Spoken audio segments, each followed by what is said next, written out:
Oke, kita lanjutkan materi kita mengenai treasury stock.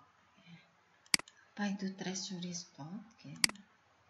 Treasury stock di sini yaitu merupakan saham yang dimiliki perusahaan dibeli kembali setelah diterbitkan. Jadi perusahaan menerbitkan saham, kemudian dibeli oleh stockholder, pemegang saham atau investor, dibeli oleh investor. Kemudian dalam jangka waktu tertentu, perusahaan membeli kembali saham yang beredar tadi. Nah, jadi pembelian kembali saham yang beredar itu disebut dengan treasury stock. Yang beli siapa? Pihak perusahaan. Saham treasury bukan merupakan aset. Ya, dengan pembelian itu berarti nanti bukan terus perusahaan memiliki aset karena membeli bukan, tetapi akan mengurangi modal saham yang dimiliki. Tapi nanti muncul treasury stock. Jadi kalau saudara-saudara ini melihat laporan keuangan ada treasury stock, itu berarti berasal dari pembelian kembali saham yang sudah beredar. Tidak merupakan aset tapi merupakan penurunan saham biasa yang beredar. Jadi misal perusahaan menerbitkan 10.000 lembar saham, dibeli oleh investor. Kemudian dalam jangka waktu tertentu perusahaan memutuskan untuk membeli kembali 100 lembar sahamnya. Jadi tadi saya contohkan 1000 lembar saham yang beredar, dibeli lagi 100, maka saham yang beredar tinggal 900, treasury stocknya ada 100 lembar. Pemegang saham treasury tidak mempunyai hak, jadi nanti kalau saham treasury ini dibagi lagi kepada pemegang saham, maka tidak mempunyai hak bersuara, tidak melakukan hak istimewa sebagai pemegang saham. Berarti kalau tidak memiliki hak istimewa, dia tidak memperoleh hak untuk menerima dividen dan tidak punya hak menerima aset pada saat likuidasi. Menurut PSAK nomor 50 dan 55 yang bahas saham treasury, jika entitas memperoleh kembali instrumen ekuitasnya, maka instrumen tersebut atau saham treasury dikurangkan dari ekuitas. Keuntungan atau kerugian yang timbul dari pembelian, penjualan, penerbitan, atau pembatalan instrumen ekuitas tersebut tidak diakui dalam laba rugi. Jadi diakui kalau ada pembelian seperti kita menjual agio. Kalau kita membeli berarti nanti kita mengurangkan dari agio saham. Jadi komposisi ekuitas nanti akan di akun-akun tertentu akan berubah, namun tidak mengurangi jumlah ekuitas. Saham treasury tersebut dapat diperoleh dan dimiliki oleh entitas yang bersangkutan dan oleh anggota lain dalam kelompok usaha yang dikonsolidasi. Imbalan yang dibayarkan atau diterima diakui secara langsung di ekuitas.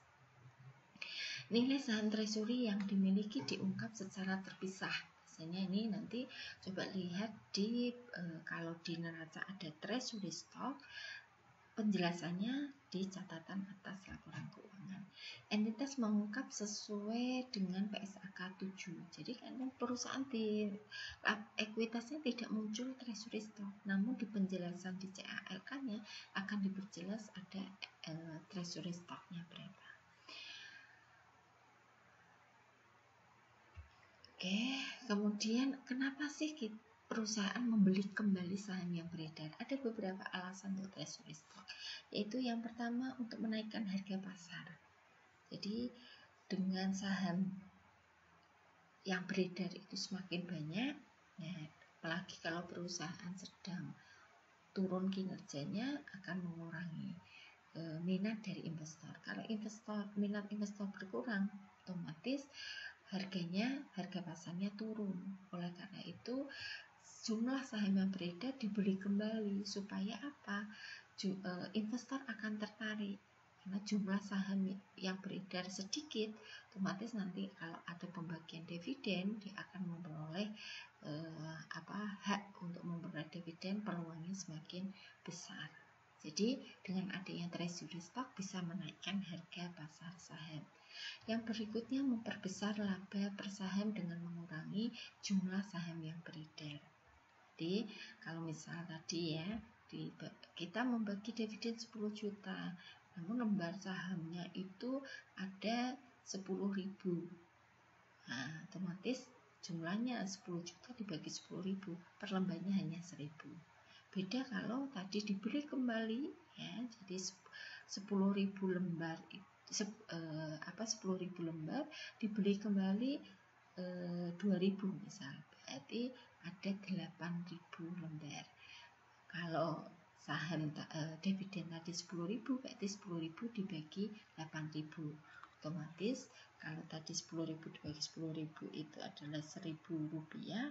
Ini 10.000 dibagi 800, maka per lembarnya yaitu ada 1.250-an. Jadi memperbesar laba perusahaan. Ini laba per saham.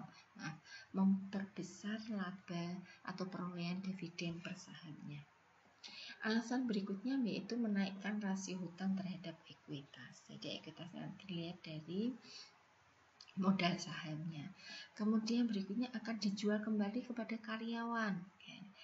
Kemudian alasan berikutnya akan dibagikan sebagai dividen untuk menukar surat-surat berharga perusahaan lain.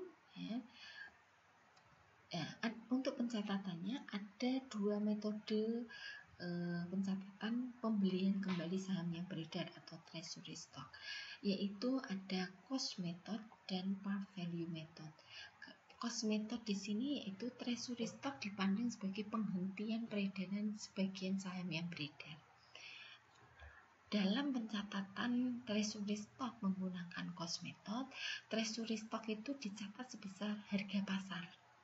Ya, walaupun nominalnya lebih rendah atau lebih besar, tapi harga pasar saat dibeli kembali oleh perusahaan itu berapa, itu yang dipakai di cost method. Kalau par value method sesuai namanya, par value itu nilai nominal, maka treasury stock ini dipandang sebagai tambahan terhadap elemen modal yang belum ditentukan penyelesaiannya. Pencatatannya treasury stock ini dicatat sebesar harga nominal. Jadi saat membeli pakai nilai nominal, nanti saat kita jual kembali juga pakai nilai nominal. Maka nanti akan jika ada kekurangan perbedaan antara nilai nominal dengan harga pasar, maka nanti yang dipakai ada mengurangi AGIU saham perusahaan. Nah, ini saya contohkan di sini mulai saham terbit ya, kemudian saham terbit, kemudian dibeli kembali oleh perusahaan, kemudian dijual kembali oleh perusahaan. Nah, ini saya contohkan mulai terbit. Diterbitkan 1.000 saham, nilai par atau nilai nominalnya 100.000 per lembar per sahamnya dengan nilai pasar 150. Kalau pakai cost method ya, itu memakainya adalah karena ini baru terbit, tidak ada perbedaan antara cost method dengan par value method. Semuanya sama memakai nilai pari karena ini bukan treasury stock ya, ini saat diterbitkan. Berarti jurnalnya adalah debitnya adalah kas sebesar harga pasar 150 kali 1.000, kreditnya modal saham biasa sebesar 100.000 kali 1.000 yaitu 100 juta, selisihnya adalah AGIU saham biasa. Kemudian kalau pakai par value method sama sebetulnya karena ini baru terbit, yaitu debitnya kas, kreditnya saham biasa, dan AGIU saham biasa. Nah, sekarang bagaimana kalau dibeli kembali 100 saham? Nah, tadi nilai nominalnya 100.000, lembar sahamnya 1.000, ini dibeli kembali hanya 100 lembar saham dengan harga pasarnya 160, ada nominalnya tadi sebesar 100.000. Nah, kalau pakai metode cost method, ini yang dipakai adalah harga pasarnya 160. Berarti jurnalnya adalah debitnya yaitu treasury stock. Treasury stock itu kan modal saham yang dibeli kembali, modal sahamnya berkurang. Modal saham berkurang ditaruh di sebelah debit, tapi tidak boleh kita pakai di sini modal saham, tetapi pakai akun treasury stock. treasury stoknya sebesar harga pasarnya 160.000 kali 100, kreditnya kas. Nah, kalau pakai cost method di sini berarti saat kita beli sebesar harga pasar 16 juta dengan jumlah lembar saham 100, berarti per lembarnya 160.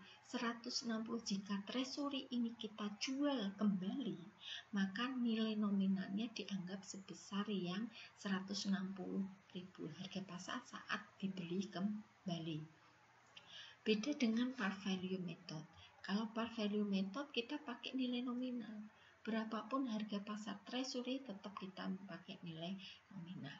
Nah, nilai nominalnya berbeda dengan harga pasarnya. Nilai nominal cuma 100, harga pasarnya 160. Berarti lebih tinggi. Kalau lebih tinggi nanti ada kekurangan, pasti akan mengurangi AQ. Oke, sekarang bagaimana kalau pakai par value method? Debitnya tetap treasury stock sebesar 100.000 nilai nominalnya kali 100 lembar, itu ketemu 10 juta. Kas yang kita keluarkan ya, karena dibeli kembali kita membayar itu 160 kali 100, ketemu 16 juta. Ada selisih. Kita beli 16 juta, nilai nominalnya 10, maka sepertinya kita rugi. Nah, kerugian ini kita tidak mengakui kerugian, tapi mengambil dari AQ saham. Jadi AQ saham nanti berkurang sebesar 6 juta. Oke, bagaimana kalau treasury stock ini kita jual kembali? Setelah dibeli kembali, dijual kembali. Tapi jual kembali ini bukan menjadi modal saham biasa, tetapi tetap treasury stock. Tadi bisa dijual kepada karyawan, bisa dibagikan berupa dividen, dan sebagainya. Nah, saat dijual kembali, 100 lembar saham ini dijual kembali dengan harga 180. Berarti harga pasarnya 180, kas yang kita terima 180. Kalau pakai cost method berarti nilai nominalnya dianggap sebesar 160. Untuk nilai nominal treasury stock, karena pakai cost method treasury stocknya dilihat dari harga pasarnya. Maka jurnalnya kalau pakai treasury stock saat menjual kembali 100 saham treasury, maka jurnalnya adalah debitnya kas sebesar harga pasar 180.000 kali 100, kreditnya adalah treasury stock ya. Tadi 160 ya, nilai nominalnya 160 kali 100, 16 juta. Selisihnya adalah AQ saham. Tapi kalau pakai par value method, lihat nilai nominalnya masih tetap 100.000 ya. Jadi jurnalnya debitnya kas sebesar 180.000 kali 100, yaitu 18 juta. Kreditnya treasury stock masih dianggap nilai nominal saat awal terbit, yaitu 100.000. Jadi 100.000 kali 100 ketemu 10 juta. Selisihnya adalah AQ saham.